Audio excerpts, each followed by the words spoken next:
We are going to do what we're calling 15 Minutes with Tim Kring. He is the creator of the television phenomena Heroes, and he will be in discussion with Buzz Machine's Jeff Jarvis. And the question posed is, what happens when the audience takes over? Ladies and gentlemen, please welcome Jeff Jarvis and Tim Kring.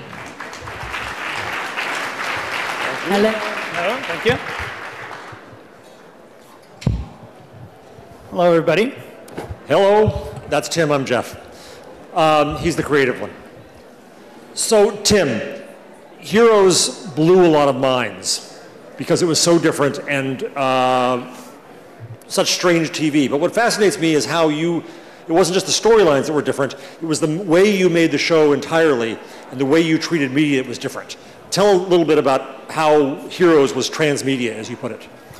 Well, I think first I should sort of start by talking a little bit about how I came to the whole idea of it. I, by all accounts, am and was a journeyman television writer. I worked in television for many, many years.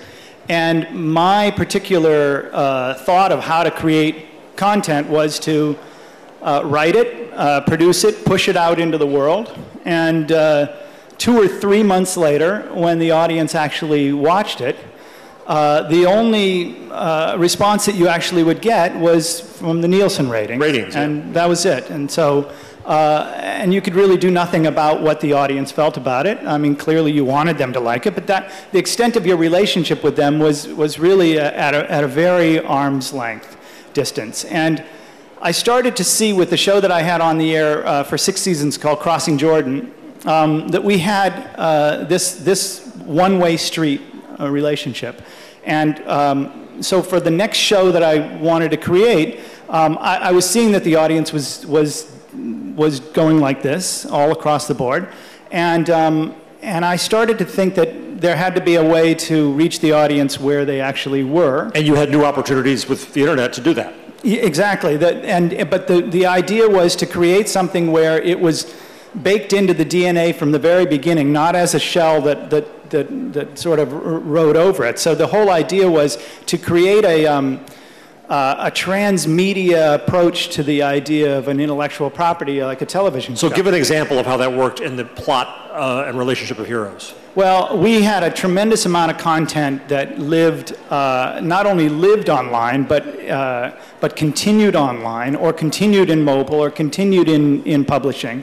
And the real holy grail was when actually we created content specifically for online that then migrated on to the mothership of the show. How did that work?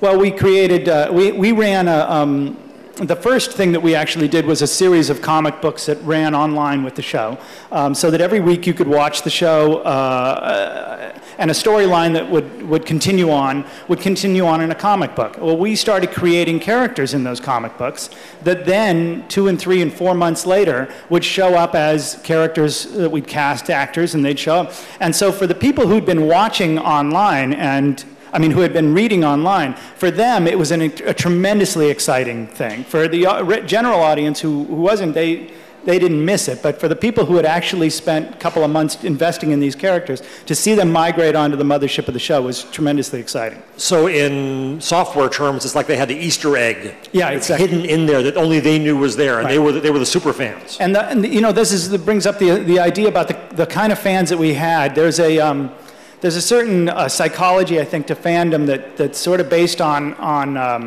a knowledge of the show, the social currency that they trade in with their friends, either at work or at school or whatever it may be, is their knowledge of this show that they love. And so if you can give somebody one more thing that they know about that the guy next to him doesn't know about, then they're cool. So you hid these Easter eggs sometimes, I remember you saying, in the graphics of the show. There'd be a close-up on, I think it was a business card? Yeah, no, absolutely. We did a lot of that kind of stuff where we knew that the audience would find these things if we pointed them to it, and those would open up an entire kind of avenue. So that the instance you're talking about is we actually had an insert of a business card where we gave a website, primatechpaper.com, which was the website of the character who worked at a sort of cheesy paper factory, and on this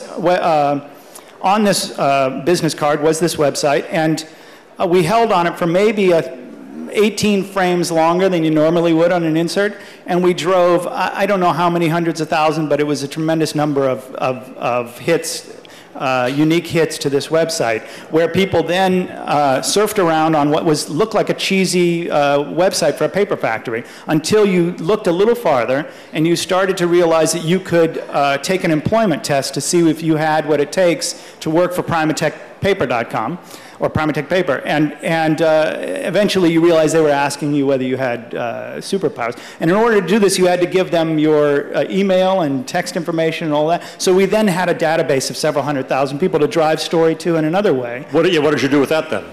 We told story in their email boxes, and we sent them text messages. And so the whole idea was to create a kind of two-way street. I mean, where it used to be this one-way street, pushing the content one way.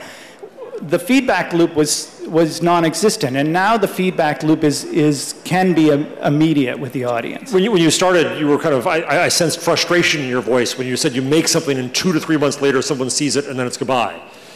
What's possible now in terms of the audience, the people formerly known as the audience, as a friend of mine says, influencing the show and having a proprietary role in where the show goes? Well, the actual show itself, there is really not much you can do. Unfortunately, the shows are made a couple of months before the audience sees them, and so that part, the sort of train has left the station.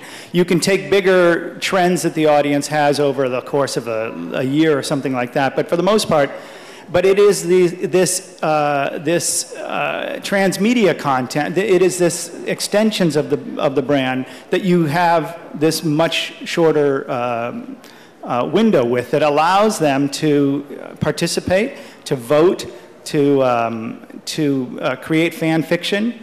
And one of the issues that we found in creating all this content is it's ultimately enormously taxing for not only the show itself, but for the .com division, in our case at NBC.com, and hugely taxing numbers and dozens and dozens of people. And I think the secret sort of key element to continuing this kind of thing is to create as much user-generated content as you possibly can. Give the audience the toolkit to make their own stuff. Give them video clips to mash up. Give them ways to create alternate endings to things, and allow them to run with it as much as possible. I think that's terribly important. I'll plug myself for 1 second. I wrote a book called What Would Google Do? And the biggest lesson about Google was they created a platform that enabled other businesses to succeed. What I think I hear you saying is that the show can become a platform, like Star Trek was in the days, was fan fiction, that a show properly should become a platform for the creativity of the people formerly known as the audience. Absolutely. I mean, it feels to me like when we launched our show at Comic-Con, a couple of months before it actually premiered for the first time, looking out over this thousands of people who came out of nowhere. They didn't know this show existed, and I mean, it was really just a twinkle in everybody's eye at the time. I realized immediately that there was going to have to be a different kind of relationship with this show, that this was going to be a property that I was going to have to give up to the audience. They were going to have to become part owners in it, and that. But isn't that antithetical to Hollywood? You're control freaks, aren't you? I mean, you're succeeding by giving up control. And yet, I was looking at the trends of what was happening by trying to control it, and looking at where the audience was going. A show like Heroes, while we, in the last couple of years, we watched our Nielsen ratings dwindle. Ironically, we were the #1 downloaded show in the world last year, and second was Lost, and third was 24. And these are millions and millions of people who actively seek out the show, and it's a kind of fandom that I think, and typically networks have a lot of trouble with those kinds of fans, people who are stealing stuff, and rather than sort of stand on the sidelines and heckle those people from afar, who are your best fans, they love you. They're unbelievable fans. They're the kind who would actually go to the computer and find a way to actually actively go and get your show and illegally download it. God bless them, everyone. It's sort of a perfect kind of fan. And the idea is to figure out how to reach those people, how to draw them in with alternate content, and how to create a brand around a property like Heroes that people can access from different points of points of entry. So that's how you treat a media brand, an entertainment brand. But there's got to be lessons that you have here for brands, for advertising. This idea of handing up control, not giving a message, involving people both ways. What's your advice to marketers? I think it's all of that. I think it's exactly that. I mean, we're living obviously in a world where there's no such thing as offline anymore. People are constantly online, and something like some latest statistic from the UK that something like 73% of the audience, I guess, is sort of multitasking while they're watching something else. And I've suddenly become fascinated in the multiple screen aspect of and multiple entry points, and I think the brands obviously have to be aware of that as well. I stopped on the freeway the other day in traffic on the 101, and I'm sitting there. I pull out my cell phone, and I looked around, and literally every car around me, everybody was doing exactly the same. They were all sitting there on their phone, and you now have this screen where people are spending 4 and 5 hours a day staring at this thing in the palm of their hand, and I've become really obsessed with the idea of, well, how do you push content to this? And especially a device that is now not only a content consumption device, but is also a content creation device. And incredible value that we're going to have there in ways we can't begin to understand. I think the second camera on the iPhone says a lot. Right. It probably also says a lot for chat roulette, but we won't go there. It'll be easier to shoot. I want to come to what's next first, but real quickly, you were not afraid at all of product placement and figured out, in your view, how to do it. Are there secrets to figure out the right way for your brand like yours to do that? Well, ours, our relationship with brands was born out of necessity. We made a show that was almost always somewhere between 8 and 12% over budget from what they would give us to make the show. So we desperately needed to figure out a way to make the show as viable, not only to the network, but as financially viable as possible.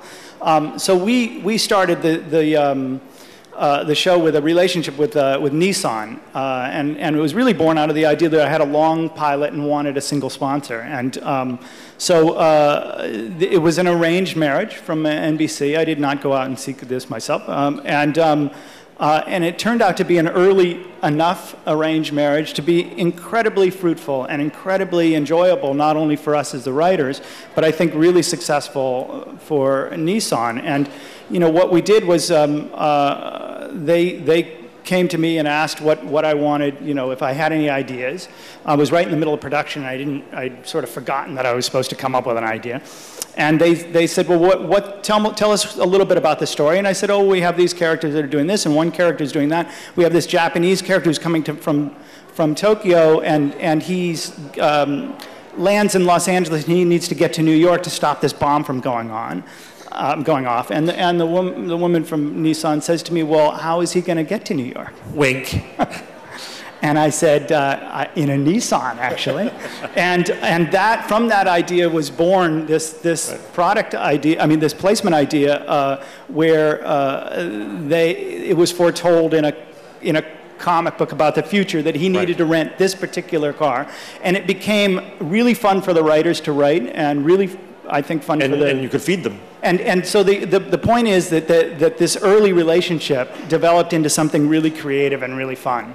All right, so the future, speaking of going to the future, getting past the limitations of networks in 2 to 3 months and all that, right. What's next for you?